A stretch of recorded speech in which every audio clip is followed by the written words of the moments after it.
ഖജുരാഹോ എന്നാൽ ഈന്തപ്പനകളുടെ നാട് എന്നാണ് അർത്ഥം. ഭാരതീയ ശില്പകലാചാരുതയുടെ ഉത്തുംഗ ശൃംഗങ്ങളെന്ന് വിശേഷിപ്പിക്കപ്പെടുന്നവയാണ് ഖജുരാഹോ ക്ഷേത്രങ്ങൾ.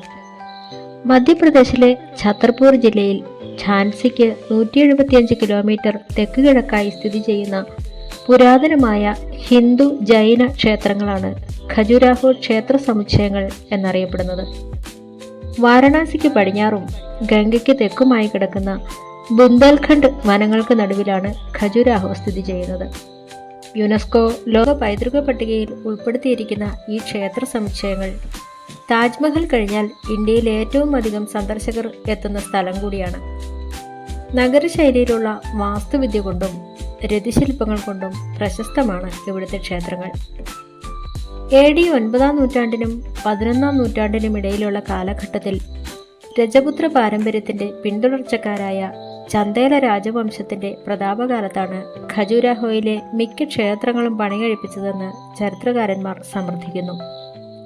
ചന്ദ്രവർമ്മൻ എന്ന ചന്ദേല രാജാവാണ് ഇതിന്റെ നിർമ്മിതിക്ക് പിന്നിൽ. ആര്യന്മാരുടെ ശില്പചാതുരിയുടെ മൂർത്തിമത് ഭാവമാണ് ഇത്.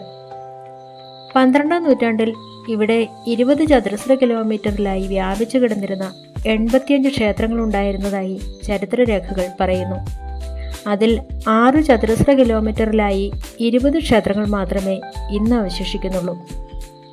തെക്ക്, കിഴക്ക്, പടിഞ്ഞാറ് എന്നീ 3 ഭാഗങ്ങളിലായാണ് ഖജുരാഹോയിലെ ക്ഷേത്രങ്ങൾ വിന്യസിക്കപ്പെട്ടിരിക്കുന്നത്.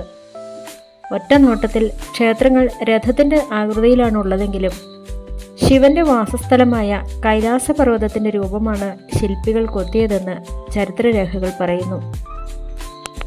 ഖജുരാഹോയിലെ ക്ഷേത്രങ്ങളെല്ലാം പൂർണ്ണമായും കല്ലിൽ നിർമ്മിച്ചവയാണ്. ഖജുരാഹോയുടെ സമീപ പ്രദേശത്ത് സുലഭമായ മണൽക്കല്ലുകളാണ് ഇതിനായി ഉപയോഗിച്ചിരിക്കുന്നത്. അടിത്തറയിൽ കരിങ്കല്ലുകൾ ഉപയോഗിച്ചിട്ടുണ്ടെങ്കിലും അവ പുറത്തേക്ക് കാണാൻ സാധിക്കില്ല. ഉയരത്തിലുള്ള തറകൾക്ക് മുകളിലാണ് ക്ഷേത്രങ്ങൾ നിർമ്മിച്ചിരിക്കുന്നത്. കല്ലുകളിൽ ദ്വാരങ്ങളുണ്ടാക്കി അവയിലേക്ക് കയറി നിൽക്കാൻ പാകത്തിലുള്ള മുനകളുമുണ്ടാക്കി കല്ലുകൾ ഇളകിപ്പോകാത്ത വിധം പരസ്പരം യോജിപ്പിച്ചാണ് ക്ഷേത്രങ്ങൾ നിർമ്മിച്ചിരിക്കുന്നത്. ക്ഷേത്രഭിത്തികൾ ശില്പകലയാൽ സമ്പന്നമാണ്. കല്ലിൽ കൊത്തിയ രൂപങ്ങളിലെ അഴകളവുകളിലും വസ്ത്രങ്ങളിലും ആഭരണങ്ങളിലും മുടിയിൽ നിന്ന് ഇറ്റുവീഴുന്ന വെള്ളത്തുള്ളികളിൽ പോലും ശില്പികൾ പുലർത്തിയ ജാഗ്രതയും സൂക്ഷ്മതയും അത്ഭുതാവഹമാണ്. ആകെ ശില്പങ്ങളുടെ 10% മാത്രം വരുന്ന ഇവിടുത്തെ രതിശില്പങ്ങൾ പൗരാണിക ഭാരത സംസ്കാരത്തിൽ ലൈംഗികതയ്ക്ക് നൽകിയ പ്രാധാന്യം വിളിച്ചോതുന്നവയാണ്. ലൈംഗികത ഒരു പാപമായി അവർ കണ്ടിരുന്നില്ലെന്ന് മാത്രമല്ല, ഇത് ഒരു ധ്യാനം അല്ലെങ്കിൽ മോക്ഷത്തിനുള്ള മാർഗമാണെന്ന് അവർ വിശ്വസിച്ചിരുന്നു. ക്ഷേത്ര നിർമ്മാണം നടത്തിയ ചന്ദേല രാജാക്കന്മാർ താന്ത്രിക് രീതിയുടെ ഉപാസകരായിരുന്നു എന്ന് കാണാം. താന്ത്രിക് രീതി അനുസരിച്ച് യോഗവും ഭോഗവും ചേർന്നതാണ് നിർമ്മാണം എന്നാണ് വിശ്വാസം. അതിനാലാണ് ക്ഷേത്രങ്ങളുടെ പുറം ഭിത്തിയിൽ ധാരാളം രതിശില്പങ്ങൾ കൊത്തിവെക്കാൻ കാരണം എന്ന് പറയപ്പെടുന്നു. ഓഷോ രജനീഷ് തൻ്റെ ഫ്രം അൺകോൺഷ്യസ്നസ് ടു കോൺഷ്യസ്നസ് എന്ന ഗ്രന്ഥത്തിൽ ഖജുരാഹോയിലെ ക്ഷേത്ര ചുവരുകളിലെ രതിശില്പങ്ങളെയും അവയുടെ സാങ്കത്യത്തെയും കുറിച്ച് വിശദമായി പറയുന്നുണ്ട്. ക്ഷേത്രത്തിന്റെ പുറം ചുവരുകളിൽ മാത്രമാണ് നഗ്നരായ സ്ത്രീ പുരുഷന്മാർ പല രീതിയിൽ ഇണചേരുന്ന ശില്പങ്ങളുള്ളത്. ക്ഷേത്രത്തിനകത്ത് ഇത്തരം ചിത്രങ്ങൾ തീരെയില്ല. മനുഷ്യന്റെ ഉള്ളിൽ ഒളിഞ്ഞുകിടക്കുന്ന കാമം ഉൾപ്പെടെയുള്ള വികാരങ്ങളെ പുറത്തു കൊണ്ടുവന്ന് പൂർണ്ണമായി ശമിപ്പിച്ച് അവയുടെ നിരർത്ഥകത തിരിച്ചറിഞ്ഞതിന് ശേഷമേ നിങ്ങൾക്ക് നിർമ്മലമായ ഭക്തിയിൽ അലിഞ്ഞു ചേരാനാവൂ എന്ന ഭാരതീയ തത്വചിന്തയാണ് ഇവിടെ വിവക്ഷിക്കുന്നത്. 12-ാം നൂറ്റാണ്ടിന്റെ അവസാനം വരെ ഖജുരാഹോ ക്ഷേത്രങ്ങൾ സജീവമായി ഉപയോഗത്തിലുണ്ടായിരുന്നു. 1202 അടിമ സാമ്രാജ്യത്തിന്റെ സുൽത്താനായ കുത്തബുദ്ദീൻ ഐബക്ക് ചന്ദേല രാജ്യം പിടിച്ചടക്കിയതോടുകൂടി ഖജുരാഹോയിലെ ക്ഷേത്രങ്ങൾ കാടുപിടിച്ച് വിസ്മരിക്കപ്പെട്ടു. പലതും നശിച്ചു പോവുകയും ചെയ്തു.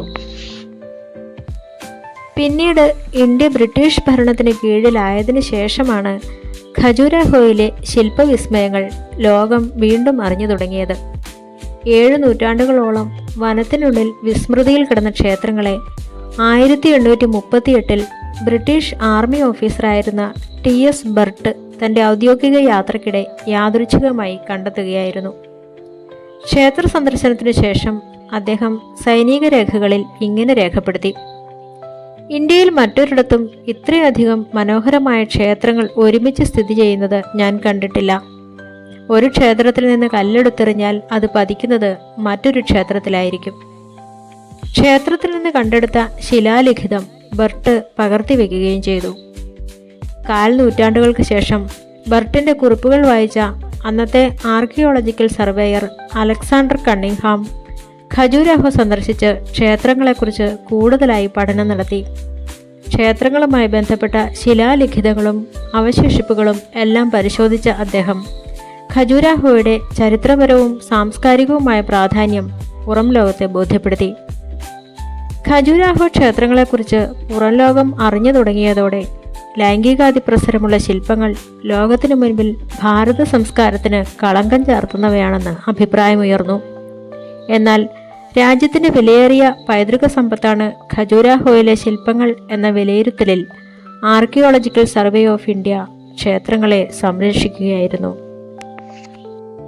നിലവിൽ ജൈനമത സന്യാസിമാർ നടത്തുന്ന പുനരുദ്ധാരണ പ്രവർത്തനങ്ങളുടെ ഭാഗമായി രതിശില്പങ്ങൾ സിമൻ്റ് ഉപയോഗിച്ച് മറച്ചുകൊണ്ടിരിക്കുകയാണ്. അധികം താമസിയാതെ ഇത് വെറും ക്ഷേത്ര സമുച്ചയം മാത്രമായി മാറുകയും പുരാതന ശില്പവൈദഗ്ധ്യം കേട്ടുകേൾവി മാത്രമായി തീരുകയും ചെയ്യും.